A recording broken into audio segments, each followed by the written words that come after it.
traffic na walang pa. Hanep! Ang bilis nga nito! I told ya. Ayun! Yung mukhang kabayo na nag-scam sa akin. Brizek! Paano nila ako nasundan? Kailangan mas bilisin ko pa ang takbo ko! Buti naisip mong lagyan ng GPS tracker yung mutya mo.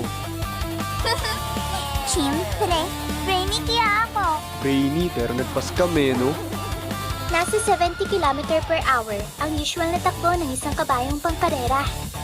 At ang speed naman ng modern tikbalang ay nasa 120 to 150 km per hour. We, di nga. Oo nga, gusto mo itanong mo pa kay ChatGPT eh. Kung di matatapatan ng e-bike mo ang ganyang speed, ay hindi natin siya maaabutan. Yun lang ba? Kayang-kaya ng e-bike ko yan.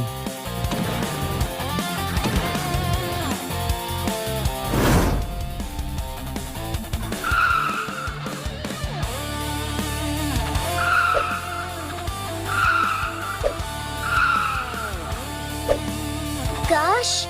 Ano ba yun? Naaluputak ka sa may kanto! Hoy! Ibalik mo yan mutya ko!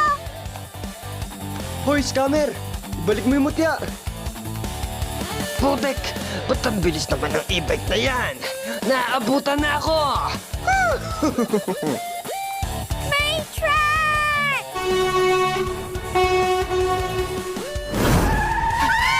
My truck! Gagi! Munti ka na tayo maging kwento dun ah! Teka nga, bakit unti-unting bumabagal? Kahit nag-charge naman ako. Baka nasobrahan sa charge yung power supply box kaya bumigay. Gagamit ako ng Secret Far for extra boost. Uy men, wag! Baka makalagtong e-bike ko. Wah! Di na natin siya maabutan! Oh, sige na, sige na. Alright. Secret! Fire! Yung trapal! Yung bubong! Yung e-bike ko!